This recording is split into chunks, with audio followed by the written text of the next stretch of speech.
네, 어쨌든 경제 2부 초대석 시간입니다. 오늘은 새해 들어서 연일 불을 뿜고 있는 국내 증시, 미래 시장 어떻게 전개될지 자세하게 전망하고 진단을 하면서 이렇게 상승장에서 소외되지 않는 현명한 투자자가 되기 위해서는 어떤 투자 전략을 갖고 가야 될지 자세하게 진단하는 시간 마련했습니다. 자, 도움 말씀 위해 이승우 유진투자증권 리서치 센터장 나오셨습니다. 네, 안녕하세요. 네, 안녕하세요.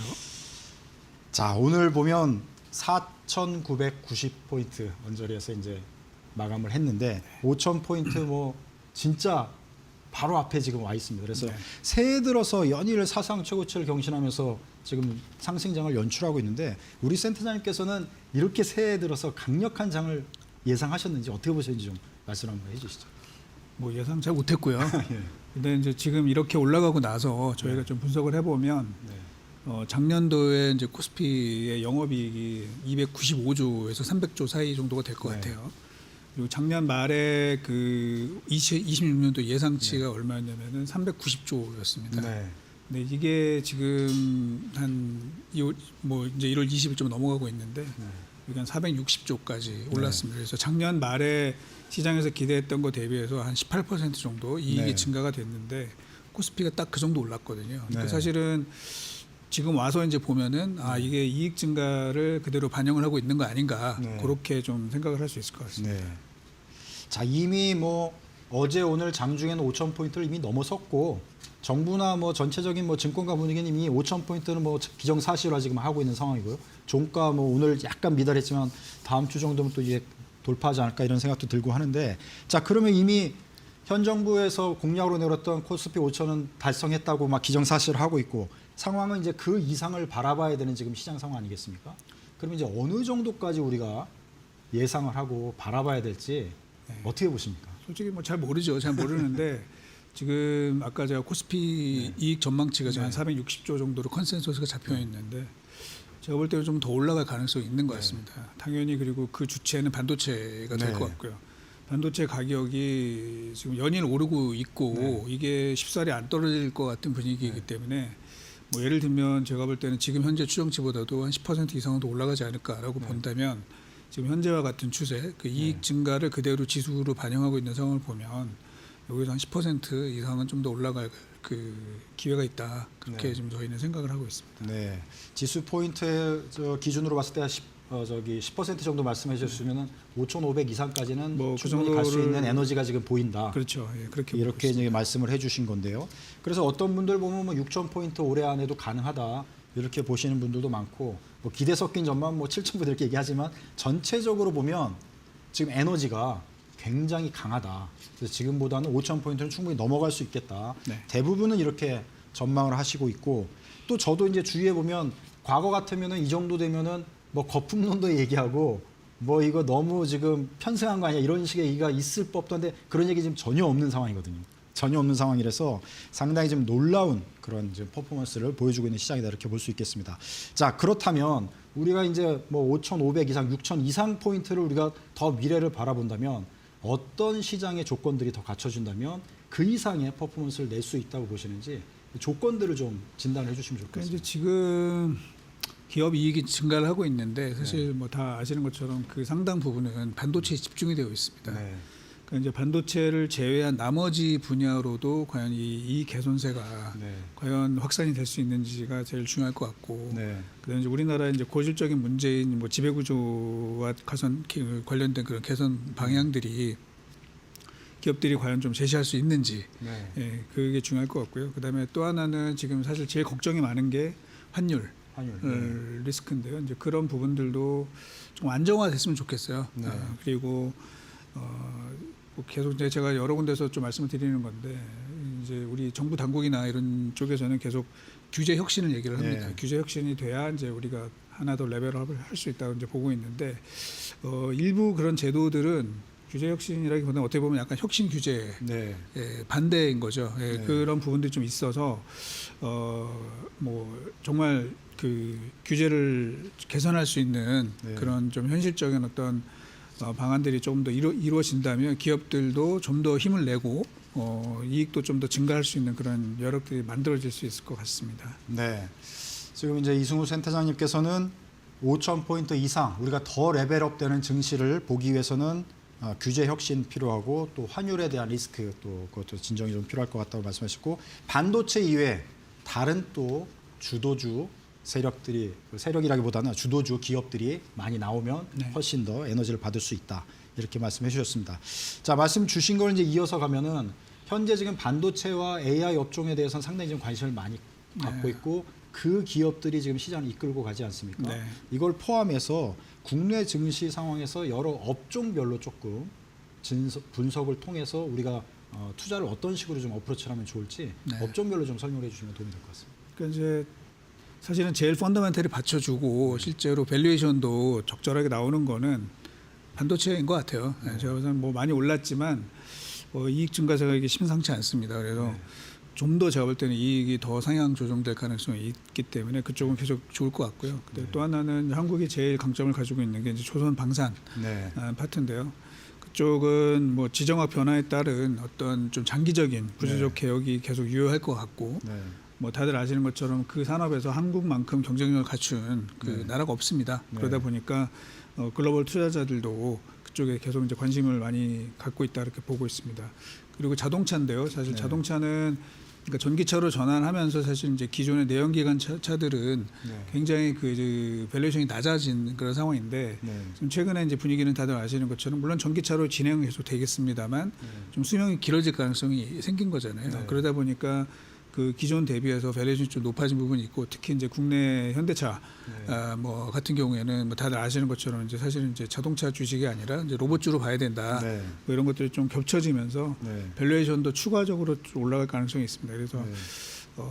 뭐 경쟁력 자체가 좀 딴 데보다 앞서가는 거 아니야 이런 게 있습니다. 그리고 제일 이제 우리의 약간 골치 아픈 부분이 좀 사실은 이제 화학 정유 이쪽 파트인데 네. 여기는 부진했습니다. 사실은 네. 실적이 4분기도 부진했는데 1분기 들어서는 이제 중국의 어떤 정책 변화가 좀 생겨가지고 증설이 그 최소화될 것 같아요. 네. 이제 그러면서 약간의 그 시황 반등이 기대된다고 지금 보고 있습니다. 그래서 그동안 부진했지만 뭐 기대가 없고 이런 업종들이 사실은 조금 돌아서게 되면은 사실 그 수익률 게임에서는 상당히 유리할 수가 있기 때문에 지금까지는 이제 안 쳐다봤던 섹터이긴 하지만 그쪽도 좀 볼 필요가 있다고 생각을 하고 있고요. 그다음에 이제 바이오인데요. 바이오는 사실은 뭐 냉정하게 보면은 그러니까 밸류에이션이 사실 답이 없습니다. 사실은. 네. 근데 이제 문제는 뭐냐면 스토리로 가는 주식이고 또 정부에서 지금 코스피 5천에 이어서 이제 코스닥 3천 얘기를 이제 꺼내기 시작을 하고 있고 그러려면 사실 바이오가 갈 수밖에 없거든요. 그래서 뭐 밸류에이션에 너무 이렇게 집중하시기보다는 결국은 신약 개발의 스토리가 있는 그런 기업별로 이제 접근을 하시면은 또 괜찮은 기회가 있지 않을까 그렇게 좀 생각을 하고 있습니다. 네. 전체적으로 이제 지금 당장부터 앞으로도 이제 반도체 쪽은 좀 유망하다 이제 보셨고 뭐 조선 방산, 자동차, 뭐 화학 바이오 뭐 이렇게 업종들 쭉 얘기해 주셨는데 이 중에서 뭐 반도체를 빼고 그래도 좀 주목하면은 뒷부분에 무게를 두신 건가요? 어떻게 저희가 이해를 하면 될까요? 투자 차원에서 조금 더 퍼포먼스를 그러니까 이제 사실은 수익률을 더 많이 올릴 수 있다면 뭐 수익률을 더 많이 올린다 이러기보다는 사실은 이제 저희는 아무래도 뭐 리서치 센터에 있고 하다 보니까 펀더멘탈이 그래도 좀 나오는 종목들이 좋거든요. 그러니까 이제 바이오를 좋아하시는 분들이 있죠. 근데 이제 제 관점에서 보면은 이거 좀 만만치 않다 이런 생각이 좀 들고요. 펀더멘탈이 지속적으로 개선될 수 있는 쪽은 그 조선 방산 이쪽 로봇 뭐 이런 데를 좀 보고 있습니다. 네. 아까 저희가 이제 뉴스킥 5에서 좀 다루긴 했는데 자동차 이제 현대차가 어제 오늘 조금 조정을 받았잖아요. 그게 이제 노조가 이제 성명 단 한 대도 도입하면 안 된다 합의 없이는 이런 게 좀 영향을 미쳤다고 보이는데 어떻게 보십니까? 네, 이제 그런 새로운 기술이 등장하고 거기에 이제 기존 뭐 조직원들이 좀 반대를 하고 이런 것들은 수백 년간 계속된 우리 인류의 보편적인 상황이잖아요. 뭐 다 아시는 것처럼 과거에 러다이트 운동도 그랬었고 그래서 당연히 이제 뭐 노조가 반발하는 거는 뭐 저는 뭐 당연하다고 생각을 하고 있는데 어쨌든 그쪽으로 전환되는 거를 결국에는 막기는 어렵다고 보고 있어요. 그래서 그런 쪽에서 보면은 이제 최근에 CES에서 이제 현대차가 보여줬던 그런 놀라운 성과는 결국은 뭐 주가로 반영이 되지 않을까 해서 좀 기회는 저는 있다고 계속 보고 있습니다. 네. 다소의 이제 뭐 조정이나 이런 것들은 뭐 갈등이 있을 수 있겠지만 큰 흐름과 장기적인 전망에서는 뭐 대세의 흐름엔 지장이 없을 것 같다. 이렇게 말씀을 해주신 걸로 이해를 하겠습니다. 자, 유진 투자증권 리서치센터 입장에서 볼 때 좀 다른 증권사와 좀 다르게 보는 뷰나 다른게 보는 어떤 뭐 분석이 있다면은 소개해 주실 내용들이 어떤 게 있을까요? 사실 뭐 이렇게 크게 다른 건 없어요. 네. 크게 다른 건 없는데 이제 제가 우리 올해 이제 시작할 때 저희 우리 리서치센터 조직원들 모아놓고 했던 이야기는 이제 올해가 병원년이다. 네. 그 병원년은 역사적으로 제가 한번 쭉 찾아봤더니 네. 이 여러 가지 이제 글로벌한 측면에서 네. 변고가 되게 많았던 해더라고요. 네. 이제 그만큼 사실은 이제 병원년 처음에 저희가 얘기를 할 때는 적토마고 증시가 뛸 거야 이렇게 생각을 했었는데 물론 이제 그 부분 있죠. 네. 하지만 이제 변화가 굉장히 클 가능성들이 있고 실제로 그리고 나서 이 연초부터 아시는 것처럼 뭐 베네수엘라 사태도 있었고 그린란드 이슈도 있고 또 이란도 지금 뭐 불투명하고 이런 일들이 벌어지고 있기 때문에 뭐 이게 다른 증권사도 마찬가지일 것 같긴 하지만 올해 상당히 좀 변화가 되게 클 수가 있다. 그래서 변동성 자체가 모르겠어요. 연간 전체는 모르겠지만 하루하루의 변동성은 굉장히 클 수가 있기 때문에 이제 그런 부분들을 좀 투자자들은 유의하실 필요가 있지 않을까 그렇게 말씀을 드리고 있습니다. 네. 지금 시장 상황은 좋지만 이제 우리 센터장님 입장에서는 이 변동성을 좀 주목할 필요가 있겠다. 네. 그런 부분을 조금 더 강조하고 싶다 이렇게 말씀해 주신 걸로 또 이해를 하시면 될 것 같습니다. 자, 한국 증시 지금 살펴보고 있는데 미국 증시도 좀 살펴봐야 될 것 같아요. 미국 증시도 뭐 사상 최고치 경신하 물론 조정받다가 다시 또 오르고 뭐 이런 시장을 보이고 있는데 한국 증시가 지금 워낙 좋다 보니까 상대적으로 작년에 비해서 미국 증시에 대한 관심이 좀 적긴 한데 미국 증시의 흐름은 올해 또 어떻게 전개될 걸로 예상을 하시는지 설명 좀 해주시죠. 작년에 이미 사실은 이제 미국 증시가 그렇게 강하지는 않았죠. 네.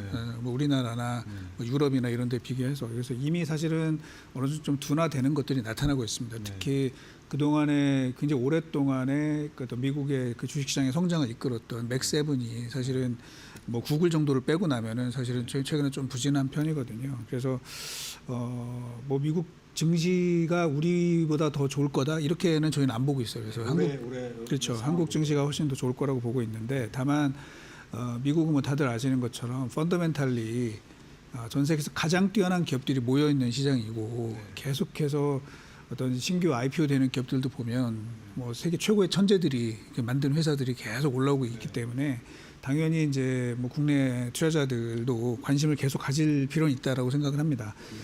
다만 이제 개선 속도는 분명히 둔화될 것이고요. 또 하나는 뭐 지금은 괜찮은 것 같은데 인플레이션이라는 이슈가 아직 남아 있죠. 그리고 이제 미국이 금리를 내렸기 때문에 9월부터 금리를 내린 상황에서 지금 과거에 우리가 경험을 좀 되짚어 본다면 미국이 경기 침체가 아닌데 금리를 내렸을 때는 항상 버블이 만들어집니다. 버블이 만들어지고 이제 그 과정에서 또 다른 기회가 좀 생길 수는 있다고 보고 있어요. 그래서 계속해서 그쪽을 좀 봐야 될 것 같고 이제 문제는 만약에 그걸로 인해서 인플레이션이 뭔가 자극되는 포인트가 나온다 그러면 이제 다시 금리가 이제 변수가 될 수 있습니다. 그래서 그런 부분들은 뭐 지금은 아니지만 하반기 이후에 굉장히 중요한 포인트가 되지 않을까라고 생각을 합니다. 네. 전체적으로 이제 미국 증시 흐름을 예상을 해주셨고요. 자, 지금 미국 증시에 지금 투자하고 계신 서학개미, 소위 서학개미들은 또 고민이 깊어지는 요소 중에 하나가 한국으로 이제 다시 돌아오면 양도세 부분이 좀 골치가 아픈데 그걸 안 내도 되는 그런 방법을 지금 제시해가지고 사실은 고민하시는 분들이 많이 있단 말이죠. 이런 분들이 어떤 전략적 선택을 하는 게 좋다고 보시는지. 제 생각에는 이제 뭐 그 환율 이슈나 뭐 이런 것 때문에 이제 좀 스트레스가 되게 많거든요. 근데 어쨌든 이제 그런 방안을 뭐 정책을 이제 내주셨는데 뭐 일정 정도 그거 좀 호응하는 것도 저는 뭐 개인들이 괜찮을 것 같아요. 왜냐하면 국내 이 주식시장의 현재 분위기가 되게 좋고 기업들 실적이 또 뒷받침되고 있는 그런 상황이기 때문에 뭐 그런 기회를 주었을 때 조금 이제 돌아오는 것도 저는 괜찮다고 생각을 하고 있습니다. 다만 아까 말씀드린 것처럼 미국은 이제 기업들의 기본적인 경쟁력 자체가 워낙 뛰어납니다. 그렇기 때문에 뭐 지금 일부 이제 뭐 한국으로 오시는 것도 괜찮을 것 같고 하지만 이제 미국에 계속 관심을 갖고 세계적인 흐름이 어떻게 되는지 기술적인 어떤 변화가 어떻게 일어나는지에 대해서는 지속적으로 관심을 갖고 공부하실 필요는 있다고 생각을 합니다. 정부가 제시한 뭐 정책적인 뭐 효과 그걸 기대하면서 살짝 움직이실 필요성도 있을 수 있겠다. 이 정도 이제 또 이해를 하시면 될 것 같고요. 자, 환율 같은 경우에 지금 리스크 요인으로 아까도 말씀을 해주셨고 네. 미국 증시에도 이제 중요한 요소로 이제 보셨는데 전체적으로 환율 리스크 우리가 어떤 시각으로 보고 대응을 하면 좋을지 좀 말씀해 주시죠. 그러니까 이제 사실은 우리가 뭐 예를 들면 경상수지가 상당히 좀 개선이 되고 또 국내 기업들의 펀더멘털도 좋기 때문에 사실 이게 환율이 맞나 뭐 이런 생각이 좀 들잖아요. 그래서 심지어는 뭐 베센트 장관도 그런 얘기를 했었는데 이게 이제 많은 분들이 지적을 하시는 게 그 기본적인 펀더는 괜찮은데 이 환율의 이 순환이 잘 안 되고 있는 달러의 순환이 잘 안 되고 있는 게 이제 우리의 문제점들이다. 결국은 그만큼 우리 기존에 이제 투자하시는 분들이 달러를 일종의 이제 통화라기보다는 그 자산으로 보시는 것 같아요. 투자 자산으로 보면서 이제 묶여져 있는데 그게 이제 일부 제가 볼 때는 지금 조금 만약에 깨진다. 그래서 미국 달러가 조금 더 약세로 가고 또 국내 증시가 굉장히 이제 좋은 흐름이 나면은 풀릴 수 있다고 저는 보고 있습니다. 그래서 뭐 정부의 그 정책 의지도 굉장히 강하잖아요. 뭐 1,480은 안 넘기겠다라는 게 좀 강하기 때문에 그런 측면에서는 뭐 아주 급격하게 뭐 저희 원화가 다시 강세로 가지는 않겠지만 조금은 이제 시간을 두고 좀 안정화되고 그 부분들이 이제 외국인들에게는 한국 증시로 이제 들어올 수 있는 어떤 기회 요인이 또 될 수 있다. 그런 측면에서는 개인들도 아까 이제 뭐 한국 지금 서학개미들 오시는 게 좋다 이런 얘기를 했는데 뭐 잘 활용하시면은 저는 굉장히 괜찮은 기회가 될 수 있을 것 같습니다. 네. 그러니까 지금 형성돼 있는 어느 정도의 환율 밴드를 크게 네. 우상향으로 막 급등할 것 같지는 않다 이렇게 보시는 것 같네요. 자, 그렇게 또 이해를 하도록 하겠습니다. 자, 금 투자에 대한 지금 또 열풍이 뜨겁습니다. 금값 뭐 좀처럼 내려가지 않고 계속 우상향을 보이고 있거든요. 금에 대해서는 또 우리가 어떤 시각을 갖고 가는 게 좋을까요? 그죠. 금이 뭐 엄청나게 지금 강세인데 결국은 뭐 잘은 모르지만 저도 이 금이 이렇게 강세를 보이는 거는 결국 이제 달러 위상의 약화와 연결돼 가지고 이 지정학적 불안이 되게 커진다는 거죠. 네. 결국은 우리 자유무역 시대가 이제 끝나고 결국은 과거와 같은 이런 패권 이 우선주의 시대가 이제 등장하게 되면서 좀 더 안정적인 통화를 이제 요구하는 그런 부분들이 나타나고 있는 거기 때문에 뭐 이제 뭐 개인 분들마다 다 사정이 다르겠지만 여유가 되신다면 금에 대한 그 익스포저를 좀 가져가시는 게 바람직하지 않을까라는 생각입니다. 네, 금에 대해서도 긍정적으로 좀 말씀을 해주셨고요. 자, 비트코인 등 뭐 하여튼 주요 코인들 보면은 좀 조정을 받긴 했는데 요즘 다시 또 조금 상승되는 그런 모습을 보이고 있어요. 올해 이제 코인에 대한 어프로치 시각을 또 어떻게 가져가는 게 좋은지 조언을 주시나요? 사실 뭐 정확히는 저도 잘 모릅니다만 사실 코인이 지금 상대적으로 되게 약한 편입니다. 그 비트코인 같은 경우도 작년 12만 달러가 넘었다가 지금 이제 9만 불 하회하고 있는 그런 상황이고 이더리움 같은 경우도 지금 조정을 상당히 많이 받았거든요. 물론 이제 일부에서는 뭐 달러를 대신할 수 있는 이런 게 필요하다 그러는데 그게 지금 금으로 간 거죠. 그래서 지금 최근에 그런 시장 기준은 이 암호화폐가 디지털 골드의 그런 위상이 상당히 약해졌다라는 게 있고요. 또 한편에서는 물론 이제 기술적으로는 뭐 아니라고 하시는 분들이 많은데 이 양자 컴퓨터 이것도 지금 좀 이슈가 좀 되고 있어요. 그래서 이게 나중에는 좀 문제가 될 수 있다 이런 것들 때문에 지금은 좀 리스크 관리가 필요하지 않을까 생각을 합니다. 네. 자, 전체적으로 지금 뭐 시간이 금방 지나가 버려 가지고요. 그 투자 비중 그다음에 만약에 이제 올해 시장을 어떤 식으로 보시면 좀 투자 수익에 도움되겠다 짧게 한 말씀 해주시면 될 것 같습니다. 네, 저는 이제 뭐 주식이 좋을 것 같고요. 네.